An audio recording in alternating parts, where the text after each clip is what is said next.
Hi, everybody. Welcome. So happy to have you again here today for our little Meet the Authors event.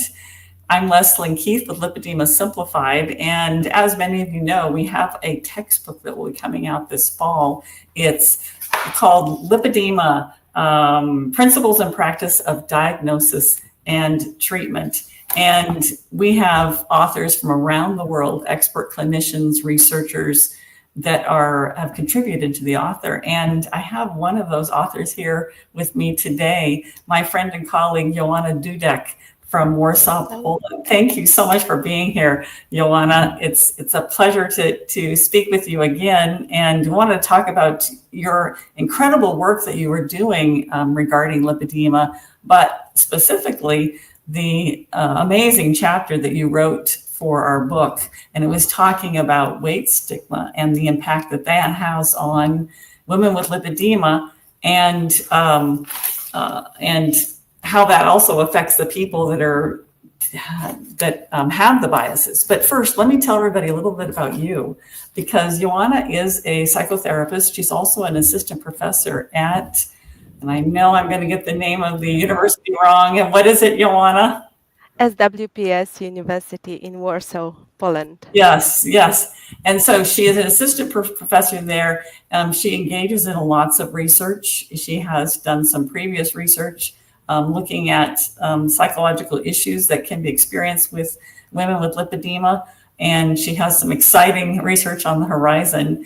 But first, you want to tell everybody a little bit about weight stigma and what kind of impact does it have on women with lipedema? Yes, absolutely. So weight stigma is when you perceive someone as worse or in less favorable way because of the excessive weight or fat tissue. And we assume that women with lipedema, because it is often misdiagnosed as obesity, or it resembles obesity, or it can co-occur with obesity, that they might experience weight stigma. I personally haven't researched that, but there are some research already. Two qualitative studies, one quantitative study talking about the prevalence or the experience of weight stigma among women with lipedema. And of course, we know from different studies that weight stigma in general has a very negative impact. I mean, it has several negative consequences, or I should say a lot of negative consequences when it comes to physical and psychological functioning. However, in the chapter, I am focusing on the impact of diagnosis and the fact that weight stigma and its prevalence among women with lipedema can hypothetically impact the probability of obtaining lipedema diagnosis in many different ways. Mm-hmm. Yes, and this probably comes into effect when we see how long it takes for a woman to get a proper diagnosis. There are several papers that we're looking at from the time that she notices something must be happening in her body, she doesn't know what, until she finally gets a diagnosis. I think one paper said like an average of 17 years. That's just amazing. And so having to wait that long for a diagnosis, what does that do to someone psychologically? Oh, it has a lot of different consequences. I think one of the most painful is the invalidation of own experience. Like when women notice that they feel something, like some kind of pain, some swelling, some heaviness, and they are hearing that this is all in your head, this is not happening, or this is just because you have excessive weight, excessive fat tissue, right? So I think this invalidation of the experience has a massive impact, because then in order to actually allow yourself to feel this and fight for the treatment, look for the diagnosis, you need to some extent, allow yourself to feel those feelings again. So this is the I think the big issue here, and it is Mhm. connected to weight stigma. I think the invalidation comes from sometimes even directly from weight stigma, because you hear all the time that this is your fault, that this Mhm. is Mhm. the fault of excessive fat tissue. Mhm. So, I mean, it takes a lot of effort then to actually acknowledge that this is Yes. what I'm feeling and fight for it, right? Yeah. Yes. Um, and I've heard it said before, but tell me if you think this is true, that it seems that anti-fat bias and weight stigma is probably most prevalent in the healthcare field. And so you're trying to go to your healthcare practitioner for help, and instead you are probably going to be faced with that bias, with that stigma. Is that true? A lot of studies saying that it's very prevalent. Mhm. And it appears in any kind of or in different types of healthcare professionals, and it can impact people directly and indirectly. I mean, you don't have to really experience someone telling you, "Oh, this is because you have excessive fat tissue," but you can just hear about other people being treated that way, so that you can uh, also be impacted by this very Mhm. uh, uh, prevalent weight stigma Mhm. in these settings. Mhm. And you do very nicely in your chapter laying out the issue, but you don't just leave it there.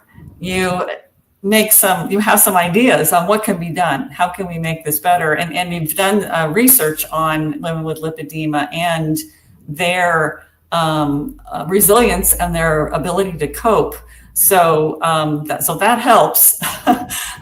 But talk about what your ideas about how do we make it better. Mhm. There are several ideas. I think the most important is awareness, and awareness both on lipedema and also on the weight stigma, and I would say also a gender bias related to pain. So, like different types of biases that are very prevalent in healthcare. Mhm. And not only healthcare. I think the book itself is a step towards bringing more awareness. So that's a great step forward. Mhm. Mhm. And I would like to mention that Dr. Dudek is going to be at our virtual conference that we'll be having this fall. And it's and I would like to let everybody know that right now, as you can see on the banner, we have special pricing that's during Lipedema Awareness Month. And that's only $57 for the 3-day event. And so Joanna will be presenting about her chapter, as along with many of the other authors that are part of this textbook, will be presenting what their contribution is to the textbook. So that's happening September 26, 27, 28. If you think you might want to come, register now, because it's only during Lipedema Awareness Month that we have this incredible price, and we only have about a week left. So be sure and sign up now. And so I would like to now talk about your research, Joanna, because you've been doing some incredible stuff. I've read all your papers of the past studies you've done, and I know you've got some exciting new research that you're going to be working with colleagues in Sweden with. Tell us about all this incredible stuff you're doing about lipedema. So what I've done so far was investigating quality of life and different psychological factors. We looked into um, uh, like struggles that people with lipedema have, so like depression, appearance related distress, and to what extent they are affected. But also we looked at those protective factors Mhm. connected to resilience, such as psychological flexibility, which is the ability to kind of um, let's say, open up to different experiences, validate those experiences, and fight for what is really meaningful, what is really important. And also social connection, another very important factor, social support, like being able to create meaningful relationships, and also um, being part of a group, I think it's very, very important aspect of coping with lipedema. And Mhm. right now we decided to investigate. I think it's very exciting area of an unexplored area of the experience of women with lipedema, which is a pregnancy. We would like to investigate individual experiences. Or we actually started our study in June, so a few weeks ago we started to collecting data, and we are interested in the experiences of women related to pregnancy and the first year after childbirth, connected to lipedema, connected to stigmatization that they've experienced. We are actually looking for past experiences, so we are not looking for women who are actually pregnant right now, but rather they can recall some experiences from their pregnancy. I think this is very important topic because it has been overlooked so far. Yes. It's nice to see that more and more papers and studies are coming out that have to do with young women with lipedema. Unfortunately, because it takes so long to arrive at a diagnosis, it seems like the most active women in this lipedema movement are older. And so that the information that we want to know about the experiences of younger women and maybe what they go through during child rearing age and childbirth when they're doing that is something that hasn't been looked at because we've been really focusing on the older person, older maybe like 40s, 50s, 60s and up of women because that's when they find out. That's when they figured it out. So this is so exciting. I think that because pregnancy tends to be one of the triggering periods, puberty, pregnancy, and perimenopause, that there's a concern with young women. Now they've found out sooner that they have lipedema, but now they want to consider having a child, and they want to know what is that impact going to be. Are you specifically going to be looking at like postpartum